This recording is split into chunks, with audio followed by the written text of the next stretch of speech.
বারবার মেরে যাবে আর বসে বসে মার খাবে এটা না। নেত্রী হুকুম দেন, হুকুম লাগবে না, হুকুম এখনই দিয়ে দিচ্ছি। এক গালে চর মারলে আর এক গাল পেতে দেওয়া না, পারলে আর একটা চর কষে মারা। কাজে যে আমরা এটা করতে পারবো ওটা করতে পারবো বললে হবে না, এখন থেকে করা শুরু করতে হবে। কবে সময় আসবে সেটা না। হ্যাঁ, আমরা প্রতিশোধ আগে নেইনি। 2001-এ আমাদের সাথে যা করা হয়েছিল আওয়ামী লীগের নেতাকর্মীদের সাথে, আমি শুধু বলছিলাম ধৈর্য ধরে আমরা আগে দেশটাকে উন্নত করি। দেশটাকে তো উন্নত করলাম, উন্নত করার পরে আজকে কি অবস্থা হলো, সে উন্নয়নটাও শেষ করে দিল। তাহলে এখন আর কিসের অপেক্ষা?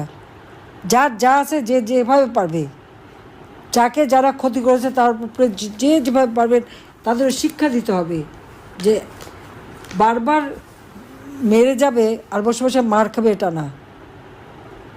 এখানে কেউ কারো হুকুমের অপেক্ষায় থাকবে না।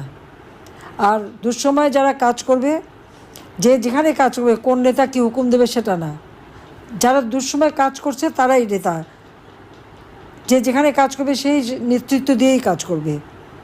আওয়ামী লীগের নেতার কোনো ক্রাইসিস হয় না, কাজে যারা দুর্দিনে কাজ করে তারাই নেতা হয়, এটা মাথায় রাখতে হবে। এবং সেখানে কে নেত্রী হুকুম দেন, হুকুম লাগবে না, হুকুম এখনই দিয়ে দিচ্ছি। যাদের উপরে আঘাত এসেছে প্রতিঘাত কিভাবে করবেন সেই পথ খুঁজে সেটাই করতে হবে। এখন আর ওই বসে থেকে সহ্য করার সময় না।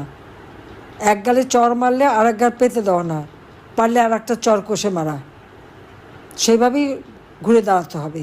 আমি তো আছি। হ্যাঁ, সেই দিন হয়তো বেঁচে থাকলাম না আমরা দুই বোন, কারণ সেই দিন ওইটাই লক্ষ্য ছিল যে 15 আগস্ট বেঁচে গেছি, আমাদের আর বেঁচে থাকতে দেবে না। কাজেই সেইভাবেই সবাইকে কাজ করবার জন্য আমি নির্দেশ দিচ্ছি। বেঁচে যখন আছি, আল্লাহ বারবার বাঁচিয়ে রাখে কেন জানি না, কিন্তু বাঁচায় নিশ্চয়। আল্লাহ আমাকে দিয়ে কোনো কাজ করাবেন বলেই আমাকে বাঁচিয়ে রেখেছেন। 21 আগস্ট গ্রেনেড হামলা থেকে বাঁচিয়েছিলেন, যুদ্ধ অপরাধীদের বিচার শেষ করেছি, জাতির পিতার হত্যাকারীদের বিচার শেষ করেছি। বাঁচিয়ে রেখেছিলেন এই জন্য যে বাংলাদেশকে উন্নত করব, উন্নয়নশীল দেশের মর্যাদায় বাংলাদেশকে উন্নীত করেছি। কারণ বাংলাদেশ সেই পাপের হাত থেকে মুক্তি পেয়েছিল, বিচারহীনতার হাত থেকে মুক্তি পেয়েছিল, যুদ্ধ অপরাধীদের বিচার করেছিলাম, সেই জন্যই বাংলাদেশের উন্নতি হয়েছিল। আজকে আবার বাংলাদেশের সেই উন্নয়নকে ধ্বংস করেছে। আল্লাহ বাঁচিয়ে রেখেছেন যে আজকে চেহারাগুলি সব চেনা হয়ে গেল। এরপর যখন যা করার করতে হবে এবং বাংলাদেশকে আবার আমরা উন্নত করব, সমৃদ্ধ করব, এবং যে লক্ষ্য স্থির করেছি সেই লক্ষ্যে আমরা পৌঁছাবই।